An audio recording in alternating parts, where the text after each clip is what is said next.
கிறிஸ்து இயேசுவுக்குள் அன்பானவர்களே, இந்த லெந்து நாட்கள் தியானத்துல கூட எஸ்ரா தன் இருதயத்தை பக்குவப்படுத்தி இருந்தான் என்கின்ற தலைப்பின் கீழே ஒவ்வொரு நாளும் கர்த்தருடைய வேத வசனத்தின்படி இருதயத்தை பக்குவப்படுத்திய ஒவ்வொரு பரிசுத்தவான்களை குறித்தும் நாம் தியானித்து வருகிறோம்.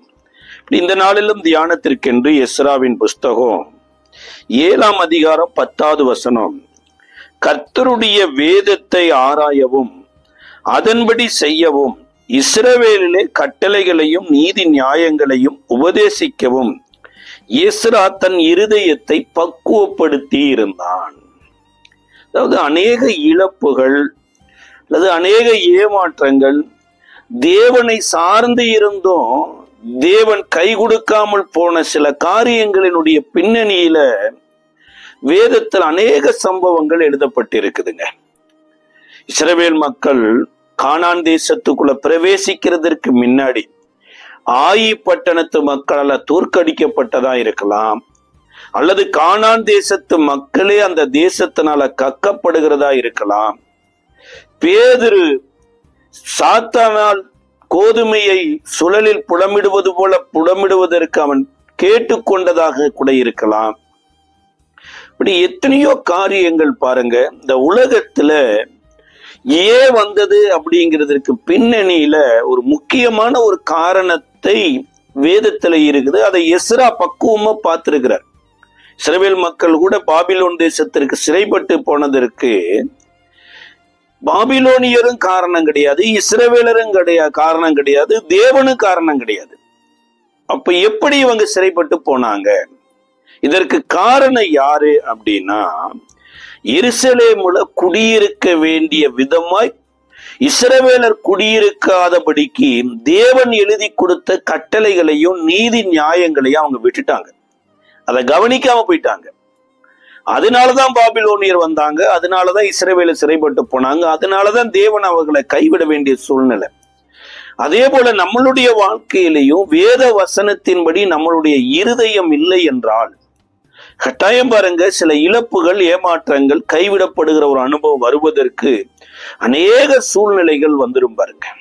அதனாலதான் எஸ்ரா மாத்திரம் எருசலேம் வாழ்வை வாழாதபடியும் தன்னுடைய சந்ததியும் எருசலேமின் வாழ்வை இழந்து போகாம பாபிலோனுக்கோ எகிப்துக்கோ சிறைப்பட்டு போகாம இருப்பதற்காகத்தான் தன் இருதயத்தை தேவனுடைய வார்த்தையில முதலாவது பக்குவப்படுத்தி தலைமுறைக்கும் இருதயத்தை பக்குவப்படுத்துவதற்கு அவர் கட்டளைகளையும் நீதி நியாயங்களையும் போதிக்க வேண்டும் என்று இருதயத்தை பக்குவப்படுத்தினாராமா. இந்த நாளிலும் கூட வேதாகமத்துல அநேக இடங்களில மிக மிக முக்கியமாக தேவனுடைய இருதயத்துல இருக்கக்கூடிய ஒரு விஷயத்தை நம்ம பார்க்க இருக்கிறோம். அது யோபுவினுடைய வாழ்க்கையில கூட யோபுவை குறித்து கர்த்தர் சாட்சி கொடுக்கிறார். அவர் உத்தமன், சன்மார்க்கன், தேவனுக்கு பயந்து பொல்லாப்புக்கு விலகிற ஒரு மனிதன் அப்படிங்கிறார். அப்ப யோபுவே தன்னுடைய சாட்சிய எழுதும் போது ஒரு இடத்துல சொல்றாரு. யோபு 28வது அதிகாரத்தினுடைய 13வது வசனத்துல, கெட்டு போக இருந்தவனுடைய ஆசீர்வாதம் என் மேல் வந்தது, விதவையின் இருதயத்தை கெம்பீரிக்க பண்ணினேன். அப்ப இங்க யோபு இருந்த நாட்கள்ல கூட, யோபுவின் காலகட்டத்துல கூட பாருங்க, விதவைகள் இருந்திருக்கிறாங்க. விதவைகளினுடைய இருதயத்தை என்ன பண்ணிருக்கிறார்னா யோபு கெம்பீரிக்க பண்ணி இருக்கிறார். ஏசாயா 54:4 கூட இள வயதில விதவை ஆகிறவர்களுக்கு கிடைக்கிற நிந்தைகளை குறித்து எழுதப்பட்டு இருக்குது. அப்ப தேவனுக்கு பயந்து தேவனுடைய வழிகளில நடக்கிற ஒரு மனிதனுடைய ஒரு முக்கியமான பொறுப்புகள்ல ஒண்ணு என்னன்னா, தேசம் சீர்கெட்டு போகாமல் இருப்பதற்கு விதவைகளை கம்பீரிக்க பண்ணணும், பராமரிக்க வேண்டும் என்று வேதம் சொல்லுது பாருங்க. விதவை எனப்பட்டது பெண் விதவைகள் மாத்திரம் இல்லைங்க, ஆண் விதவைகளும் இருக்கிறாங்க. ஆண்களும் கணவன் மனைவியாய் வாழ்ந்து ஒருவேளை மனைவி தனக்கு முன்னாடி மரித்து போய்விட்டாங்கன்னா, இந்த பெண் விதவையாவதும் ஒருவேளை நகைகள் போட்டிருந்தா அதை கலட்டிடலாம், பூ வைத்திருந்தா அதை கலட்டிடலாம், பொட்டு வைத்திருந்தா கலட்டிடலாம், ஒருவேளை நம்மளுடைய கல்ச்சர் படி வெள்ளை புடவையை உடுத்திக்கிட்டு எல்லா துக்கங்களையும் சந்தோஷங்களையும் எல்லாம் மூட்டி புதைத்து வைத்துட்டு ஏதோ ஒரு வாழ்க்கை வாழ்ந்து கொண்டு இருக்கிறோம் என்பதை போல வாழலாம். அதே அனுபவம் உத்தமமா ஒரு மனைவியோடு வாழ்ந்த கணவனுக்கு இருக்குதுங்க. ஏன்னா விதவை எனப்பட்டவங்க இந்த உலகத்துல தனியா வரல. ஒரு கணவனோடு வாழ்ந்து கணவன் நடத்தின வழிகளுக்கு கீழே இருந்து இந்த உலகத்துல கணவனுக்கு எவ்வளவு முக்கியத்துவம் கொடுத்து எல்லா இடங்களிலும் கணவனை சார்ந்தே இருந்தது போலவே அந்த புருஷனும் மனைவியோடு கூட சந்தோஷமா இருக்கிறாங்க. இந்த கணவன் மனைவியினுடைய உறவை குறித்து வேதாகமத்துல திருச்சபைக்கும் தேவனுக்கும் இருக்கிற உறவோடு கூட பவுல் எழுதுறார். இது ஒரு பெரிய ரகசியம் அப்படிங்கிறார். அப்ப ஒரு கணவனை ஒரு மனைவி இழக்கிற போது அந்த மனைவிக்கு எவ்வளவு துக்கங்கள் இருக்குதோ அதே போலதான் மனைவியை இழக்கிற கணவனுக்கு இருக்கும் பாருங்க. அந்த கணவனை இழந்த மனைவியினுடைய வாழ்க்கை எப்படி இருக்குங்கிறத வேதாகமத்திலே எரேமியாவினுடைய புலம்பலோடு ஒப்பிட்டு பார்க்கலாம். தேவாலயங்கள் இருக்குது, ஆனா ஆராதனை இல்லை. சியோன் தெருக்கள் அத்தனையே இருக்குது, ஆனா பண்டிகையின் கொண்டாட்டம் இல்லை. இப்போ ஒரு கணவன் இல்லாத ஒரு மனைவி எப்படி இருப்பாங்களோ அதே மாதிரி நெற்றி இருக்குது, பொட்டு வைக்கிறதுக்கு பொட்டு இல்லை. தலை இருக்குது, பூவே இருக்குது, ஆனா வைக்கிறதற்கு கணவன் இல்லை. இப்ப இருதயம் எனப்பட்டது கணவனை இழந்து இருக்கிற ஒரு பெண்மணிக்கு எப்படியோ அப்படியே தாங்க கணவனுக்கும். அதை குறித்து தான் இங்க வேதத்துல சொல்லப்பட்டிருக்குது. யோபுவின் நாட்களில கணவனை இழந்திருந்த பெண்கள் யோபுவின் மூலமாக பராமரிக்கப்பட்டிருக்கிறாங்க. அதைத்தான் உபாகமத்துல தேவன் ஒரு லேவியனுக்கு எவ்வளவு முக்கியத்துவம் கொடுக்கணுமோ, ஒரு திக்கற்ற பிள்ளைகளுக்கு எவ்வளவு முக்கியத்துவம் கொடுக்கிறோமோ அவ்வளவு முக்கியத்துவமாக ஒவ்வொரு விதவைகளுக்கும் கொடுக்கப்படணும் அப்படிங்கிறார். இதுல உபாகம புஸ்தகத்தினுடைய 16வது அதிகாரம், உபாகம 16வது அதிகாரம் 11 இருந்து 14 வரைக்கும் கர்த்தர் ஒரு காரியத்தை சொல்றாரு.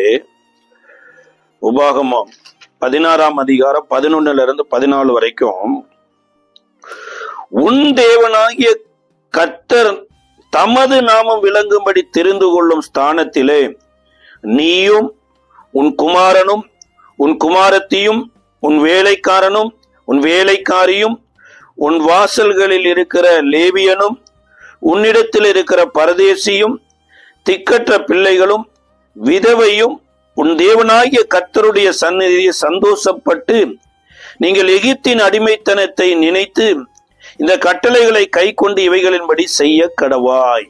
ஆண்டவர் சொல்றாரு, உன் வீட்டுல ஒரு ஃபெஸ்டிவல் வைக்கிற அல்லது தேவனால் முன்குறிக்கப்பட்ட ஃபெஸ்டிவல் உன் வீட்டுல அனுசரிக்கிறீங்க அப்படின்னா உன்னுடைய பிள்ளைக்கு எவ்வளவு முக்கியத்துவம் கொடுக்கறியோ, உன்னுடைய வேலைக்காரனுக்கு எவ்வளவு முக்கியத்துவம் கொடுக்கறியோ, இவ்வளவு ஒரு லேவியன் ஒரு கணம் பொருந்தின தேவ மனிதன் அவருக்கு எவ்வளவு முக்கியத்துவம் கொடுக்கறியோ அவ்வளவு முக்கியத்துவம் விதவைகளுக்கும் கொடுக்கப்படணுங்கிறார்.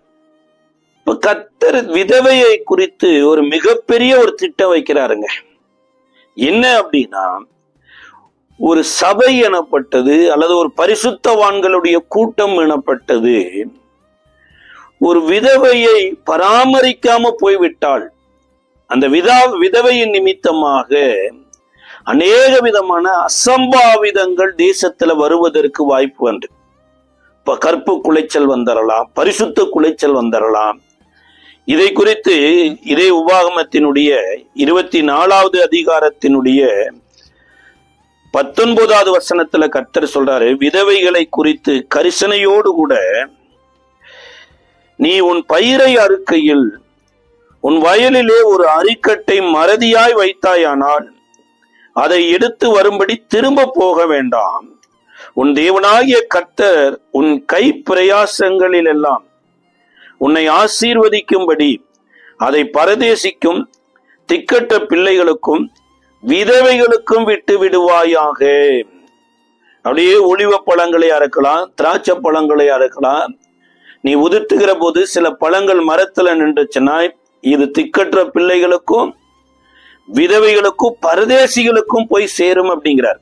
அதனாலதான் போவாஸின் காலத்துல கூட சில கதிர்கட்டுகளை போவாஸ் இந்த ரூத்துக்காக விட்டுட்டு வர சொல்றார். அதாவது அவர் ஏதோ பரிதாபப்பட்டு ஒரு விதவை இப்படி போயிட்டாங்களேங்கிற கிடையாது. நியாயப்பிரமாணத்தின் ஒரு ரூலே என்னன்னா, இந்த லேண்ட்ல விதவைக்கும் பங்கு இருக்குது, பரதேசிக்கும் பங்கு இருக்குது, திக்கற்ற பிள்ளைகளுக்கும் பங்கு இருக்குது. காரணம் என்னன்னா, இந்த லேண்டு நீங்க பரதேசியாய் வந்த போது உங்களுக்கு கொடுக்கப்பட்டது. ஒருவேளை இன்றைக்கு வேணா இந்த லேண்டுக்கு உங்க பேர் வைத்திருக்கலாம். இந்த லேண்டு பல வருடமா உங்க அப்பா ஆட்சி செய்து அல்லது உங்க அம்மா ஆட்சி செய்து உங்க தாத்தா முப்பாட்டனுடைய சொத்தா கூட இருக்கலாம். ஆனால் ஒரு நாள் இந்த கானான் தேசத்துக்குள்ள நீங்க உள்ள வரும்போது இதே மாதிரிதான் பரதேசிகளா உள்ள வந்தீங்க. தேவனே தான் இதை உங்களுக்கு கொடுத்தாரு. அப்ப பரதேசியா யாராவது வந்தாலோ விதவையா யாராவது வந்தாலோ அவர்களுக்கு கட்டாயம் கொடுக்க வேண்டும் என்கின்ற ஒரு சட்டத்தை தேவன் இயற்றுகிறார். அப்போ ஒரு விதவையனுடைய இருதயத்தை தேவன் நன்கு புரிந்து வைத்துத்தான் சொல்றார். இப்ப விதவையை இதே மாதிரிதான் யோபு சந்தோஷப்படுத்தி இருக்கிறார். அதோடு கூட ஒரு விதவையினுடைய கடனை கூட எப்படி விசாரிக்க வேண்டும் என்கிறதை குறித்து சொல்றார். இதை 24வது அதிகாரத்தினுடைய 17வது வசனம் சொல்லுகிறது.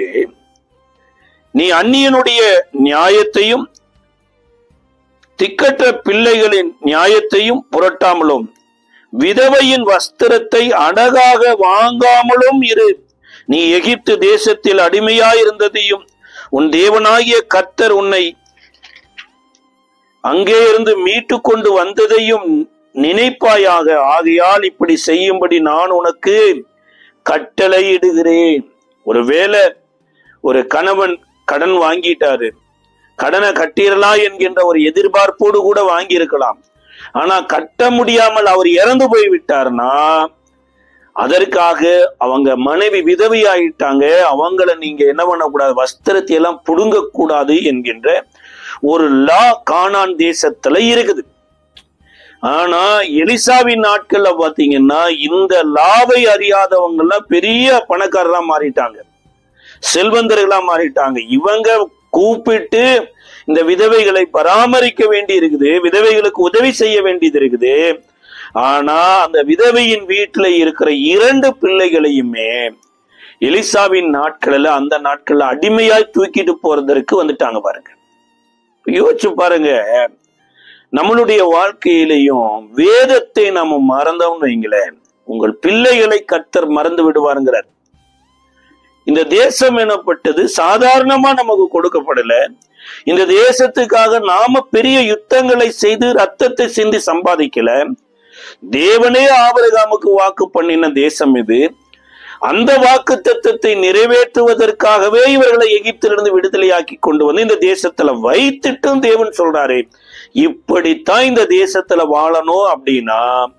ஆனா அந்த தேசத்துல செல்வந்தர்கள் ஆனதுக்கு அப்புறம் ஒரு ஊழியக்காரனுடைய பிள்ளைகள், ஒரு ஊழியக்காரனுடைய மனைவியே அங்க வந்து கேர் எடுக்கப்படல. பாருங்க, இந்த நாட்கள்ல தான் எலிசாவின் இடத்துல ஓடி வந்து அந்த அம்மா கதறாங்க, என் ஆண்டவன் உண்மையை உத்தமமாய் கர்த்தரை பின்பற்றினாரு, நான் வாங்கின கடனை திருப்பி கொடுக்க முடியாம இறந்து போய் விட்டாரு, ஐயா நான் என்ன செய்வேன்? இந்த தேசத்துல தேவன் எழுதி கொடுத்த பிரமாணத்தின்படி எதுவுமே இல்லையே என்று கதறுகிற போதுதான் எலிசா அந்த அம்மாவுக்கு ஒரு நல்ல ஒரு ஆலோசனை கொடுக்கிறார். உலகமே வேத வசனத்தை விட்டு விலகினாலுமே, ஊழியர்களே வேத வசனத்தை விட்டு விலகினாலுமே, நீ வேத வசனத்தின்படி நீ நடப்பாய் என்றால் கட்டாயம் இந்த வேத வசனம் உன்னை அடிமையின் வாழ்வுல வைக்காது, அடிமையில் இருக்கிற உன்னை விடுதலையாக்கி மற்றவர்களுக்கு கொடுத்து உதவுற அளவுக்கு கர்த்தருடைய வேத உதவுமா என்று சொல்லிதான் நீ போய் அக்கம் பக்கத்துல இருக்கிறவங்களிடத்துல காலி பாத்திரத்தை வாங்கி உன் அரை கதவை பூட்டி கொண்டு உன் வீட்டுல இருக்கிற ஒரு குடத்தை எண்ணெய் எடுத்து மற்ற காலி பாத்திரத்தில் நிரப்பு என்று சொல்லி அனுப்புறார். அதன் அடிப்படையில அந்த அம்மா போறாங்க, அக்கம் பக்கத்துல இருக்கிற பாத்திரங்களை எல்லாம் வாங்குறாங்க. வாங்கி இந்த ஒரு குடம் எண்ணெயை நிரப்புறாங்க. அந்த ஒரு குடம் எண்ணெய் எல்லா பாத்திரத்துல நிரம்பி இருக்குது. இப்ப பிள்ளைகளே பாத்திரம் இல்லைன்னு சொல்றாங்க. இதற்கப்புறம் எலிசாவின் இடத்துல வந்த போதுதான் எலிசா சொல்றாரு, இவைக்கு எண்ணெயெல்லாம் வித்து கடனை கட்டிட்டு நீயும் உன் பிள்ளையும் ஜீவனம் பண்ணு அப்படிங்கிறார். அதாவது நீயும் உன் வீட்டாரும் தேவனுடையவைகளில நிலைத்திருக்கிற போது தேவனுடையவைகள் தேசத்தில் இருக்கிற உன்னுடைய வறட்சி எல்லாம் மாற்றி விடுங்கிறார். இன்னைக்கு எத்தனையோ பேர் வெளியில இருக்கிற பிரச்சனையை கிளியர் பண்ணுன்னு வீட்டுக்குள்ளேயே தேவனோடு கூட செலவிடுகிற நேரத்தை குறைச்சிட்டாங்க. வீட்டுக்குள்ள எதுக்கோ செலவிடுகிற நேரம் வந்துருச்சு. சமைக்கிறதுக்கு ஒரு நேரம் இருக்குது, இளைப்பாறுவதற்கு ஒரு நேரம் இருக்குது. ஆனா ஜெபிக்கிறதற்கு அல்லது வேத வசனத்தை வாசிக்கிறதற்கு, தேவாவியில நிறைந்து ஜெபிப்பதற்கு நேரங்களை நாம் குறைத்து கொண்டே வருவோம் என்றால் வெளியில இருக்கிற பிரச்சனை பாருங்க இன்க்ரீஸ் ஆயிட்டே இருக்கும். நம்மளோடு கூட தங்கி இருக்கிற இயேசுவை படகின் பின்னணியில படுக்க வைத்துட்டு நம்ம என்ன இயற்கையை பார்த்து ரசிச்சுட்டு இருந்தாலும், நம்மளோட கூட இருக்கிறவங்களோடு கூட என்னதான் நம்ம ஐக்கியமா பேசிக்கிட்டு இருந்தாலுமே, அழைத்த இயேசு அயர்ந்த நித்திரையில இருந்தார்னா கட்டாயம் அகிலமே நமக்கு எதிராக எழும்பும். இதுதான் இயேசுவோடு பிரயாணம் பண்ணின அந்த சீசலுடைய வாழ்க்கையில நடந்த காரியம். அப்ப இந்த அம்மாவுக்கு வெளியில இருக்கிற பிரச்சனை அதிகமா தெரிந்திருந்ததை தவிர, வீட்டுக்குள்ள ஒரு ஊழியக்காரன் ஒரு கூட எண்ணெயை சம்பாதித்து வைத்திருக்கிறாரு. இந்த ஒரு கூட எண்ணெயோடு கூட தான் பிள்ளையும் தானும் ஐக்கியமாக வேண்டும் என்று தெரியல. இப்ப எலிசாவின் இடத்துல போன உடனேயே, எலிசாவின் காலத்துல பாருங்க, எலிசா மிகப்பெரிய பிரசித்த பெற்ற தீர்க்கதரிசி. வெளிநாட்டில இருந்து இஸ்ரேலுக்கு யுத்தம் பண்ணக்கூடிய சீரியர்களை பிளான அறிந்து இஸ்ரவேலின் ராஜாவின் இடத்துல ஆலோசனை கொடுக்கிற இப்பேற்பட்ட ஒரு மனிதன். எலிசா நினைத்திருந்தா இஸ்ரவேலின் ராஜாவின் இடத்துல ஒரு வார்த்தை சொல்லியிருந்தா, இஸ்ரவேலின் ராஜா கடன் வாங்கினவனை கொடுத்து அவன் கடிந்து கொள்ள போறான். அதுக்கப்புறம் இவங்க அந்த கடனே இல்லாம விடுதலையாக போறாங்க. ஆனா எலிசா அதை பண்ணல. எலிசா என்ன பண்ணார்னா, கடனே இல்லாமல் நீ வாழ்வதற்கான ஒரு அஸ்திவாரம் வீட்டுக்குள்ள போடுங்கிறார். இதைத்தான் இயேசு சொல்லும்போது சொல்றாரு, அந்தரங்கத்தில் பார்க்கிற பிதாவை நீ உன் அரைக்கதவை பீட்டி கொண்டு அந்தரங்கத்தில் நோக்கி ஜெபம் பண்ணு, கர்த்தர் உனக்கு வெளியரங்கமா பலன் கொடுப்பார் அப்படிங்கிறார். ஆனா இன்றைக்கு ஜெபம் எல்லாம் பாருங்க வெளியரங்கமா தான் நடக்குது. இரவு ஜெபமா இருக்கலாம், 24 மணி நேர ஜெபமா இருக்கலாம், திறப்பின் வாசல் ஜெபமா இருக்கலாம், அம்மாவாசை ஜெபமா இருக்கலாம், இதெல்லாமே வெளியரங்கமா தான் நடக்குது. சார், அந்தரங்கத்தை பார்க்கிற ஒரு தேவன் அரைக்கதவை பூட்டி கொண்டு ஜெபிக்க சொல்றாரு. எனக்கும் தேவனுக்கும் இருக்கிற தனிப்பட்ட ரிலேஷன்ஷிப்பை நான் சரிப்படுத்துற போது என் இருதயம் தேவனுடைய வார்த்தைக்கு நேரா பங்கன் ஆகும் பாருங்க. அப்ப கர்த்தருடைய வார்த்தையின்படி பங்கன் ஆகிற போது கடன்காரன் என் வீட்டை தேடி வருவதற்கு கர்த்தருடைய வார்த்தை எனக்கு இடம் கொடுக்காம கடன்காரனுக்கே போன் பண்ணி கடன் கொடுக்கிற அளவுக்கு கர்த்தருடைய வார்த்தை எனக்கு உதவி செய்யும். எலிசா இதைத்தான் சொன்னார். எலியாவின் நாட்கள்லயே விதவைகள் இருந்தாங்க பாருங்க. எலியாவின் நாட்கள்லயே இதே நிலைமைதான். பஞ்சம் வந்தது. அந்த விதவையும் விதவையின் மகனும் ஒரு நேர சாப்பாடை சாப்பிட்டு தற்கொலை பண்ணி கொள்ளலாம்னு நினைச்சாங்க. ஆனா எலிசாவின் நாட்கள்ல பாருங்க, விதவைகளையும் அப்படி பராமரிக்கிறதற்கு தேவனுடைய வார்த்தை அவரிடத்துல இருந்தது. பஞ்சம் வருகிற போது கூட இந்த எலிசாவினால் தீர்க்க தரிசனம் சொல்லி கனம் பொருந்தின ஒரு ஸ்திரிவி அவந்தம்மா கூட விதவி ஆயிட்டாங்க. அப்ப தேசத்துல 7 வருஷம் பஞ்சம் வரப்போகுது, அதனால தேசத்துல எங்கேயாவது போய் நீ வாழ்ந்துருன்னு அனுப்பிவிட்டு திரும்பி வரும்போது அவங்க நிலம் புலங்கள் அத்தனையும் அவங்களுக்கு கிடைப்பதற்கு கர்த்தருடைய வார்த்தை அவங்களுக்கு உதவி செய்தது. இப்ப விதவைகளின் இருதயத்தை குறித்து வேதத்துல தேவன் எழுத வேண்டியதனுடைய மிக மிக முக்கியமான ஒரு காரியத்தை குறித்து வேதத்துல சொல்லப்பட்டிருக்குது. 68வது சங்கீதத்தினுடைய 5வது வசனம், தம்முடைய பரிசுத்த வாசஸ்தலத்தில் இருக்கிற தேவன் திக்கற்ற பிள்ளைகளுக்கும் தகப்பனும் விதவைகளுக்கு நியாயம் விசாரிக்கிறவருமாயிருக்கிறார்.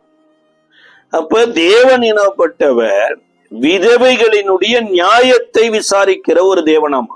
அதனாலதான் இயேசு லூக்கா 18வது அதிகாரத்துல ஜெபத்தை குறித்து போதிக்கிற போது ஒரு தேவனுக்கு பயப்படாத ஒரு நியாயாதிபதியையும் அந்த நியாயாதிபதியினிடத்துல போய் ஒரு விதவை தன்னுடைய நியாயத்தை கேட்கிறதாகவும் ஒரு சம்பவத்தை சொல்லுகிறார். அதாவது அந்த உலகத்துல அந்த நியாயாதிபதி மாத்திரம் மனுஷன் கிடையாதுங்க. அந்த நியாயாதிபதி மாத்திரம் ஆண் கிடையாது, எத்தனையோ ஆண்கள் இருக்கிறாங்க. ஆனா எத்தனையோ ஆண்கள் இடத்துல போய் தவறுதலாய் வாழ்ந்து அவர்களை வைத்து காரியத்தை நடத்தி இருக்க முடியும். ஆனா அந்த பெண்மணி அப்படி போகல. இவரு நல்லவனோ கெட்டவனோ இவருக்கு கொடுக்கப்பட்டு இருக்கிற இந்த நியாயாதிபதி பதவி கட்டாயம் எனக்கு நியாயம் செய்வதற்காகத்தான் என்று சொல்லி திரும்ப திரும்ப போறாங்க. இந்த உலகத்துல தேவன் நமக்கு நன்மை செய்தாலும் நன்மை செய்யாமல் இருந்தாலுமேங்க, நமக்கு வேற யாராவது ஃபேவரா நன்மை செய்வாங்கன்னு அங்க போயிடக்கூடாது. தேவன் எனப்பட்டவர்னா கட்டாயம் அவரை எனக்கு நன்மை செய்தே ஆகணும். ஒருவேளை இன்னைக்கு வெள்ளப்பெருக்குல பல பேர் சாகலாம், நிலநடுக்கத்துல பல பேர் சாகலாம், கொள்ளை நோயில சாகலாம். அப்ப நமக்கு ஒரு அநீதி உள்ள தேவனை போல நமக்கு தெரியலாம், இரக்கமில்லாத தேவனை போல தெரியலாம். இதுக்காக நம்ம வேற ஒரு இடத்துக்கு போயிடலாமா? நமக்கு ஃபேவரா ஒருத்தர் செய்யறாரு என்று சொல்லி அன்றைக்கு சாத்தான் கூட இயேசுவின் இடத்துல வந்து இந்த கல்லை அப்பமாக்கி நீ சாப்பிடு பசியா இருக்கிற என்ற போது இயேசு செய்ய முடியும் சொல்லி, ஆனா அவர் சாப்பாட்டை குறித்து போதிக்க வரலைங்க. தேவனோடு வாழுகிற ஒரு வாழ்க்கை எப்பேற்பட்டது, தேவனோடு வாழுகிற வாழ்க்கை ஆகாரத்தை காட்டிலும் மேலானது. தேவனுடைய வார்த்தை எனப்பட்டது ஆகாரத்தை காட்டிலும் மேலானதுங்க. இதுதான் எலியா 80 நாள் சாப்பிடாம இருந்தாரு. தேவனுடைய பிரசன்னத்துல உட்கார்ந்து இருக்கும் போதே அப்படின்னா தேவனுடைய வார்த்தைக்காக காத்திருக்கிற மனுஷனுக்கு ஆகாரம் பெருசு இல்லைங்க, தேவனுடைய வார்த்தை தான் பெருசு. ஆனா சாத்தான் இப்படி ஃபேவரா நமக்கு காமிக்கிற போது இன்னைக்கு எத்தனையோ பேருக்கு பாருங்களேன், ஒருவேளை தேவன் சில காலம் தாழ்த்தி சில காரியத்தை செய்யறேன் அப்படின்னு சொன்னார்னா உடனே ஏற்றுக்க மாட்டாங்க. உடனே போய் நாங்க இருந்த பீகார் மாநிலத்துல கூட ஒரு கிளினிக் ஒண்ணு இருக்கும். ஏதாவது ஒரு ஃபீவர் அப்படின்னு போனா ஹெவி டோஸை போட்டு உடனே ஃபீவர் ஆஃப் பண்ணிடுவார். ஆனா அதுக்கப்புறம் வரக்கூடிய பின்விளைவுகள் என்ன, அதனால என்ன பாதிக்கப்படும் அதெல்லாம் கவனிக்க மாட்டாங்க. ஆனா நார்மல் ஹாஸ்பிட்டல்ல போய் பாருங்க, அவங்களோட டெம்பரேச்சரை செக் பண்ணி ஒரு 3 நாளைக்கு டேப்லெட் கொடுத்து அதுக்கப்புறம் வரவழைத்து, அதாவது இந்த வியாதியை நார்மலா குணமாக்கி அதுக்கப்புறம் பின்விளைவுகள் வராமல் இருப்பதற்குத்தான் இப்பேற்பட்ட மருத்துவத்தை செய்வது. அதே மாதிரிதான் தேவனும் உடனே செய்தோம்னாலுமே நமக்கு ரிப்ளை வேற மாதிரி ஆயிரும் பாருங்க. இஸ்ரவேல் மக்களை எகிப்திலிருந்து விடுதலையாக்கின மறாவது நாளை கானான் தேசத்துல கொண்டு போய் விட்டிருந்தா என்ன ஆயிருக்கு யோசிச்சு பாருங்க. இப்படி 40 வருஷமா தேவன் நடத்தி எல்லா தேவனுடையவைகளை எல்லாம் வனாந்தரத்துல கொடுத்தும் கூட ஒரு தலைமுறை போய் அடுத்த தலைமுறையே மாறி இருக்குதுன்னா, உடனே போயிருந்தாங்கன்னா தேவன் என்னார் என்று உலகமே அறியாம போயிருக்கும். இன்னைக்கு நீங்களும் நானும் இஸ்ரவேலின் தேவன் என்று சொல்லுவதற்கு வாய்ப்பே இல்லாம போயிருக்கும். அதே மாதிரிதான் நீங்களும் நானும் ஏதோ ஒரு காரியத்துக்காக ஜெபித்து கொண்டிருக்கலாம். அவர் நியாயாதிபதி, நீதியுள்ள நியாயாதிபதியாயிருந்தாலும் தம்மை நோக்கி இரவு பகலும் கூப்பிடுகிறவருடைய காரியத்துல ஏன் பொறுமையா இருக்கிறார் அப்படின்னா, வேதம் சொல்லுது பாருங்க, நம்மளுடைய இருதயம் பக்குவம் அடையணுங்கிறக்காக தான். இன்னைக்கு சில பேருக்கு உடனே நடக்கலையா, அடுத்து நம்ம வேற எங்கேயாவது நடக்கிற இடத்துக்கு போலாம் அப்படின்னு போயிருவாங்க. இங்க வேதம் சொல்லுகிறது, அவர் விதவைகளின் நியாயத்தை விசாரிக்கிற ஒரு தேவனாமா. அதனாலதான் இந்த நியாயாதிபதியின் இடத்துல போய் இந்த அம்மா இரவும் பகலும் ஜெபிக்கிறாங்க. இந்த அம்மாவுக்கு பாதுகாப்புங்கிறது தேவனுடைய பிரசன்னத்துக்குள்ள இருக்குதுங்க. நியாயம் நடந்துடலாம், ஆனா பாதுகாப்பு உலகத்துல இல்ல. அப்ப பாதுகாப்பதற்கு தேவ சமூகத்தை நாடியேதான் இருக்கணும்.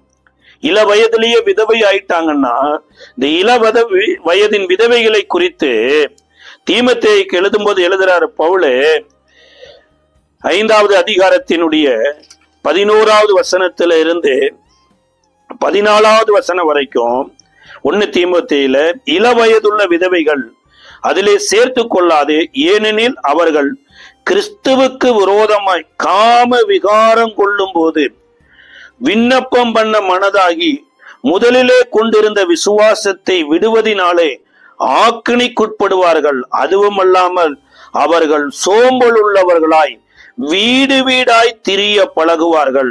சோம்பல் உள்ளவர்களாய் மாத்திரமல்ல, அளப்புகிறவர்களாயிலும் வீண் அலுவல்காரிகளாயும் தகாத விபரீதங்களை பேசுகிறவர்களாயும் இருப்பார்கள்.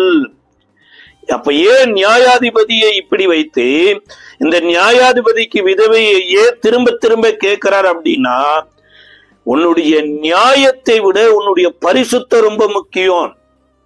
வேதத்துல கூட பாருங்க, இயேசுவை பார்த்த ஒரு விதவை எத்தனை வருடங்கள் ஒரு கணவனோடு வாழ்ந்தாங்கன்னு சொல்றாங்க. லூக்கா 2வது அதிகாரத்தினுடைய 37வது வசனத்துல அந்த அம்மாவினுடைய குடும்பத்தையும் எழுதி இருக்குது, அந்த அம்மாவினுடைய முன்னோர்களையும் எழுதி இருக்குது பாருங்க. 2வது அதிகாரத்தினுடைய 36ல இருந்தே வாசிக்கிறேன். ஆசோருடைய கோத்திரத்தாலும் பானுவேலின் குமாரத்தியுமாகிய அன்னாள் எனும் ஒரு தீர்க்கதரிசி இருந்தால், அவள் கன்னி பிரயத்தில் விவாகம் பண்ணினது முதல் 7 வருஷம் புருஷனோடு வாழ்ந்தவளும் அதிக வயது சென்றவளுமாயிருந்தால், ஏறக்குறைய 84 வயதுள்ள அந்த விதவை தேவாலயத்தை விட்டு நீங்காமல் இரவும் பகலும் உபவாசித்து ஜெபம் பண்ணி ஆராதனை செய்து கொண்டிருந்தாள். அவளும் அந்நேரத்தில் வந்து நின்று கர்த்தரை புகழ்ந்து எருசலேமின் மீட்புண்டாக காத்திருந்த யாவருக்கும் அவரை குறித்து பேசினாள். இந்த அம்மா பாருங்க, 7 வருஷம் தான் கணவனோட வாழ்ந்திருக்கிறாங்க. எதிர்பாராத விதமா அவங்க கணவனார் இறந்து போயிட்டார். ஒரு நல்ல ஒரு ஸ்திரீ ஏன் விதவை ஆகணும் அன்னைக்கு அந்த அம்மாவுக்கு தெரியல. ஆனா வயது சென்ற போது இயேசு குழந்தையாய் பிறந்தப்ப இந்த இயேசுவை விதவைகளின் கூட்டத்துல முதல்ல சந்தித்தது யாருன்னா இந்த அம்மா தான். அப்ப இந்த அம்மா எதை விட்டு விலகாது இருந்தாங்கன்னா, தேவாலயத்தை விட்டு விலகாது இருந்தாங்க. தேவாலயத்துக்குள்ள உள்ள போயிட்டு கூட நம்ம பாதுகாப்பு இல்ல, நமக்கு ஒரு பாதிப்பு இல்லைன்னு நினைச்சா தேவாலயத்துக்கு நாம பாதிப்பை ஏற்படுத்திடுவோம். இன்னைக்கு எத்தனையோ இது மாதிரி விதவைகள் தேவாலயத்துக்குள்ள உள்ள போய் சபைக்கும் பாதிப்பை கொடுத்து, தேவனுக்கும் பாதிப்பு கொடுத்து, விசுவாசிகளுக்கும் பாதிப்பு கொடுத்துட்டு இருக்கிறாங்க. ஆனா அந்த தேவாலயத்துக்குள்ள உள்ள போன இந்த அம்மா என்ன பண்ணாங்கன்னா, உபவாசம், தொடர்ச்சியான உபவாசத்துல இருந்தாங்க. தொடர்ச்சியா இரவும் பகலும் ஜெபத்துல இருந்தாங்க. இரவும் பகலும் தேவனை ஆராதித்து கொண்டிருந்தாங்க பாருங்க. அந்த அம்மாவினுடைய சாட்சியை குறித்து பரிசுத்த வேதாகமம் இப்படி சொல்லுது பாருங்க. 3 முக்கியமான காரியம் ஒரு விதவைக்கு தேவை. தேவாலயத்துல இருந்தாலுமே தேவாலய விதவையை காப்பாத்தாதுங்க. சொல்ல போனா தேவாலயம் விதவையினாலே கெட்டு போவதற்கு வாய்ப்பு இருக்கு. இங்க வேதம் சொல்லுது, இந்த தேவாலயத்துக்குள் போன விதவை ஏறக்குறைய 84 வயதுள்ள அந்த விதவை தேவாலயத்தை விட்டு நீங்காமல் இரவும் பகலும் உபவாசம். யோசிச்சு பாருங்க, இரவும் பகலும் உபவாசம். அதாவது இந்த சரீரம் எனப்பட்டது பாவ சந்தோஷத்தை ஏற்படுத்துவதற்காக ஏற்படுத்தல, பரிசுத்த தேவனுடைய வார்த்தையை சுமப்பதற்காக, பரிசுத்த தேவாவியானவருடைய பிரசன்னத்தை சுமப்பதற்காக, இந்த பரிசுத்த தேவனுடைய மகிமையை காண்பதற்காக என்று சொல்லிதான் தேவனோடு சஞ்சரிப்பதற்கு உபவாசத்தை தெரிந்து கொண்டாங்க. உபவாசித்து ஜெபம் பண்ணி கொண்டு இருந்தாங்க பாருங்க. அந்த வீட்டுல சொல்லப்பட்ட செய்திய பக்கத்து வீட்டுல போய் சொல்லல, அல்லது அந்த வீட்டுக்கு இத்தனை பேர் வந்திருக்கிறாங்க அப்படின்னு சொல்லி இந்த வீட்டுல போய் சொல்லல. வீடு வீடாய் தூட்டி திரிகிற ஒரு ஹேபிட் விதவைகளுக்குள்ள வருமாமா. இதைத்தான் பவுல் சொல்றார். அடுத்து ஆராதனை செய்து கொண்டிருந்தால், விதவையினுடைய இருதயத்தை தேவன் இங்க எழுதுறாருங்க. இளம் வயது விதவை எப்படி இருக்கணும் அப்படின்னா, நியாயாதிபதியோடு தொடர்புல இருக்கணும். அந்த நியாயாதிபதியினால திருப்தியா இருக்கணும். அதாவது சரீரத்திற்கு தலைதான் முக்கியங்க. அதே போல சபைக்கு தேவன் தான் தலையா இருக்கணும் பாருங்க. இப்போ மனைவிக்கு புருஷன் தலையா இருக்கிற போது, புருஷன் போயிட்டாருன்னா அந்த புருஷனை ஏற்படுத்தின கிறிஸ்து தலையா மாறணும். அப்ப தேவனுக்குள்ள இருக்கிற அத்தனையும் நமக்குள்ள கொண்டு வரணும் பாருங்க. இயேசு இதையெல்லாம் செய்தார். இரவு பகலும் ஜெபம் பண்ணினார், 40 நாள் உபவாசம் பண்ணினார், எல்லாவற்றிற்காகவும் ஸ்தோத்திரம் பண்ணார் பாருங்க. 5 மீன் 2 உப்பு கிடைச்சாலும் ஸ்தோத்திரம் பண்ணுவாரு. லாசருடைய கல்லறையின் இடத்துல ஸ்தோத்திரம் பண்ணுவார். இப்போ ஒரு விதவை இருதயத்துல ஏற்றுக்கொள்ள, ஏன் என் கணவன் இந்த வயசுல இறந்து போயிட்டாரு, ஏன் 7 வருடம் என் கூட வாழ்ந்துட்டு இறந்து போயிட்டாரு, ஏன் 2 வருடம் இருந்து இறந்து போயிட்டாரு, அவர் 2 வருடம் இருந்து இறந்து போகட்டும், 7 வருடம் இருந்து இறந்து போகட்டும், அவருடைய வெற்றிடத்தை நியாயாதிபதியாகிய கிறிஸ்துவை நான் வைக்கிறேன். நான் ஜெபிக்க போகிறேன், நான் உபவாசிக்க போகிறேன், நான் ஆராதிக்க போகிறேன் என்கின்ற ஒரு வாழ்க்கை. அந்த வாழ்க்கையினுடைய மகிமை அந்த அம்மாவினுடைய ஆயுசு நாட்களை பெருக பண்ணினது. ஆயுசு நாட்களை மாத்திரமல்லாது, அந்த அம்மா இஸ்ரவேலுக்கு மீட்பு வர காத்திருந்த யாவருக்கும் உபதேசம் பண்ணுகிற ஒரு ஊழியத்துக்குள்ள வந்துட்டாங்க பாருங்க. எப்பேற்பட்ட ஒரு பாக்கியம். இப்போ ஒரு விதவையை குறித்து யோபு சொல்றாருல, இருதயத்தை கலிகூற பண்ணினாருன்னா, அப்ப விதவையினுடைய இருதயம் எனப்பட்டது தேவனுடையதுல மூழ்கி இருக்கணும் பாருங்க. இயேசு பார்த்த விதவையும் இருக்கிறாங்க, இயேசுவை பார்த்த விதவையும் இருக்கிறாங்க பாருங்க. வேதாகமத்துல இயேசு பார்த்த முக்கியமான விதவைகள்ல 2 விதவைகள் முக்கியமான சொல்லப்படுகிறது. நிறைய விதவைகளை பார்த்திருக்கலாம். அல்ல, மார்க் எழுதின சுவிசேஷ புஸ்தகத்தினுடைய 12வது அதிகாரத்துல தேவாலயத்துல ஒரு பெண் காணிக்கை போடுகிறாங்க. 12ஆம் அதிகாரம் 41 இருந்து 44 வரைக்கும் இயேசு காணிக்கை பெட்டிக்கு எதிராக உட்கார்ந்து ஜனங்கள் காணிக்கை பெட்டியில் பணம் போடுகிறதை பார்த்து கொண்டிருந்தார். ஐஸ்வர்யவான்கள் அநேகர் அதிகமாய் போட்டார்கள். ஏழையான ஒரு விதவையும் வந்து ஒரு துட்டுக்கு சரியான காசை போட்டாள். அப்பொழுது அவர் தம்முடைய சீசரை அழைத்து, காணிக்கை பெட்டியில் பணம் போட்ட மற்ற எல்லாரை பார்க்கிலும் இந்த ஏழை விதவை அதிகமாய் போட்டாள் என்று மெய்யாகவே உங்களுக்கு சொல்லுகிறேன். அவர்கள் எல்லாரும் தங்கள் பரிபூர்ணத்திலிருந்து எடுத்து போட்டார்கள். இவளோ தன் வறுமையில் இருந்து தன் ஜீவனத்துக்கு உண்டாயிருந்ததெல்லாம் போட்டு விட்டாள். சார், இங்க ஒரு விதவையை குறித்து இயேசு ஒரு தேவாலயத்துல இவ்வளவு முக்கியமா பேச வேண்டிய ஒரு நிர்பந்தம் என்ன? இந்த ஏழை விதவைன்றாங்க. இந்த விதவை ஏழையாயிருந்ததுக்கு காரணம் என்ன தெரியுங்களா? இதே திருச்சபை தான். இந்த சம்பவத்தை சொல்லுவதற்கு முன்னாடி அங்க என்ன நடந்து கொண்டு இருந்தது என்று சொல்லுகிறார்னா, 38 வாசிக்கிறோம். பின்னும் அவர் உபதேசம் பண்ணுகையில் அவர்களை நோக்கி, நீண்ட அங்கிகளை தரித்து கொண்டு திரியவும், சந்தை வெளிகளில் வந்தனங்களை அடையவும், ஜெபாலயங்கள் முதன்மையான ஆசனங்களில் உட்காரவும், விருந்துகளில் முதன்மையான இடங்களில் இருக்கவும், விதவைகளின் வீடுகளை பட்சித்து பார்வைக்கு நீண்ட ஜெபம் பண்ணுகிற வேத பாரகரை குறித்து எச்சரிக்கையாயிருங்கள். அவர்கள் அதிக ஆக்கினையை அடைவார்கள். விதவைகளினுடைய வீடுகளை பட்சிக்கிறவர்கள். சார், இவங்க தான் பாருங்கன்னா விதவைகளை கேர் பண்ண வேண்டியவங்க, விதவைகளை பராமரிக்க வேண்டியவங்க. ஆனா இவங்க என்ன பண்ணிடுறதுன்னா, இவங்களை கண்டுகொள்றதே இல்லை. கண்டுகொள்றது இல்லாம மட்டும் ரொம்ப கவனிக்கிறது என்னன்னா, இந்த கணவனை இழந்த அந்த விதவை இருக்கிறாளா, அவ வாழ்வாதாரத்துக்கு யாரோடு தப்பான உணவு இது வைத்திருக்கிறாளா, ஏதாவது தவறுதலான ஐக்கியத்துல கீது வைத்திருக்கிறாளா, உடனே அவளை அழைத்து கொண்டு வந்து அவளை கல்லால் அடித்து கொள்றது. ஏன் கல்லால் அடித்து கொள்றாங்கன்னா, அவ குடியிருக்கிற வீட்டை அபகரிக்கிறதுக்கு. சார், அந்த அம்மாவை நீ கவனிக்க வேண்டிய விதமா கவனிக்காம தவறு பண்ணுகிறாளா என்று கவனிக்கிறது. இதெல்லாம் எருசலேம் பட்டணத்துல பெண்கள் மேல உண்டான அநீதி சட்டங்கள். இயேசுவின் காலத்துல கூட கையும் மெய்யுமாய் பிடிபட்ட ஒரு பெண்மணி அழைத்து கொண்டு வர்றாங்க. சார், ஒரு விபச்சார பாவம் செய்வதற்கு ஒரு ஆணு வேணும், ஒரு பெண்ணு வேணும். உபாகம புஸ்தகத்துல 2 பேரையும் கல்லால் அடித்து கொள்ள சொல்லிதான் சட்டம் இருக்குது. ஆனா அந்த நாட்கள் இருக்கிற வேத பாரகர் வீடுகள் வைத்திருக்கிற விதவைகளை கொன்று வீட்டை அபகரிப்பதற்காக ஆணை விட்டுட்டாங்க.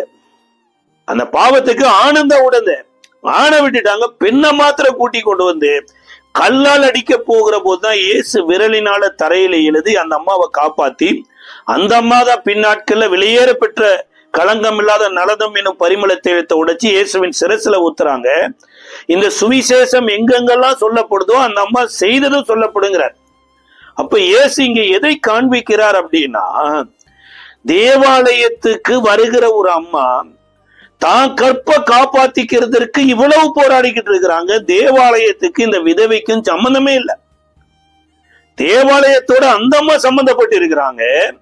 ஆனா தேவாலயம் அந்த அம்மாவோட சம்பந்தம் இல்லாம இருக்குதாமா.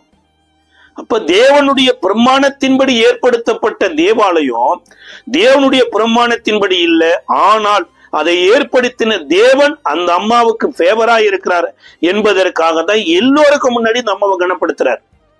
இப்ப இன்றைக்கு நீங்களும் நானும் வேத வசனத்தின்படி வாழாம தேவனுடைய ஆலயத்துல போய் என்ன காணிக்க போட்டாலுமேங்க, ஆண்டவர் வேத வசனத்தின்படி வாழுகிற ஒரு சில மனிதர்கள் போடுகிற காணிக்கையத்தான் அங்கீகரிக்கிறார். ஒருவேளை சபை மெச்சி கொள்ளலாம், சபையில சில போர்டு போட்டு இத்தனாயிரம் இவங்க கொடுத்தாங்க டொனேஷன் எழுதலாம். ஆனா பரலோகத்தின் தேவன் ஆலயத்துல அவர் இருக்கிறத சந்தோஷப்படலைங்க. ஒவ்வொரு மனிதனுடைய இருதயத்துக்குள்ளேயும் அவர் உள்ள வந்து வாசமாய் அவர்கள் தேவாலயமாய் இருப்பதைத்தான் தேவன் விரும்புகிறார். அவர்கள் நடுவிலே உலாவி அவர்கள் தேவனாய் இருப்பேன், அவர்கள் என் ஜனமாய் இருப்பார்கள் என்கிறார். இன்னொரு இடத்துல கூட அவர்கள் நடுவில் உலாவி அவர்கள் பிதாவாய் இருப்பேன், அவர்கள் என்னுடைய குமாரராய் இருப்பார்கள் என்று தேவன் சொல்லி இருக்கிறார். இப்ப இங்க ஒரு விதவையை பார்க்கிறார். லூக்கா 7வது அதிகாரத்துல கூட ஒரு கைம்பெண் என்று சொல்லப்பட்டு இருக்குது. ஒரே பையன் இருக்கிறான், அந்த பையனை இறந்து போயிடுறான். அவனை எடுத்து கொண்டு போய் கல்லறையில அடக்கம் பண்ண கொண்டு போறாங்க. இயேசு பாடையை வந்து தொட்டு அவன் உயிரடைகிறான். அப்ப அந்த விதவையின் இடத்துல இந்த பிள்ளை ஒப்பு கொடுக்கிறார்.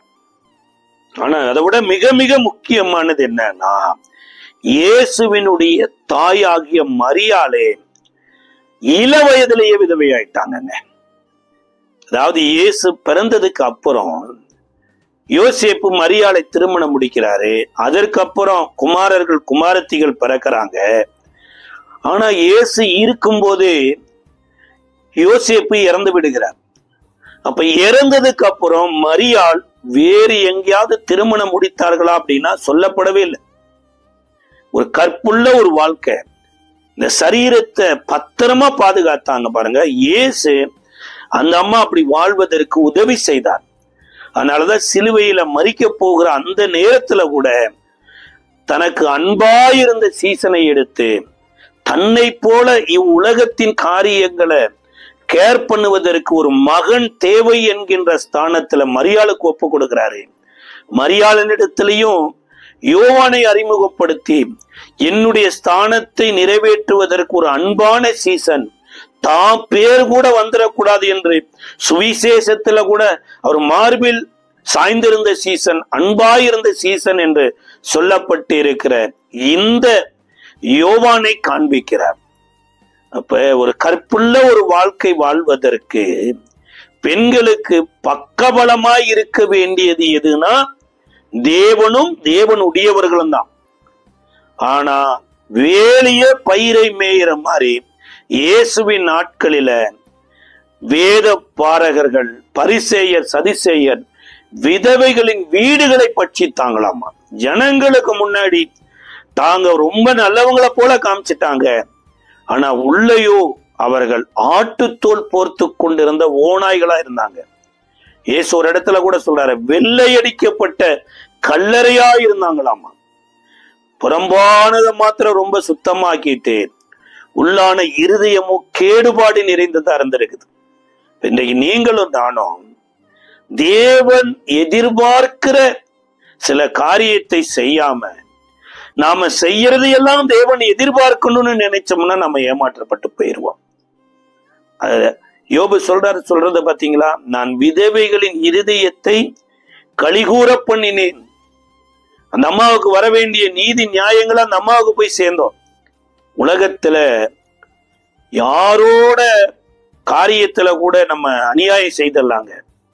ஆனா சில விதவைகளின் காரியங்களில அநியாயம் செய்தோம்னு கட்டாயம் அந்த விதவைகளுக்காக நியாயம் செய்கிற, நீதி செய்கிற நியாயாதிபதியின் இடத்திலிருந்து நேரடியா தண்டனை வரும்.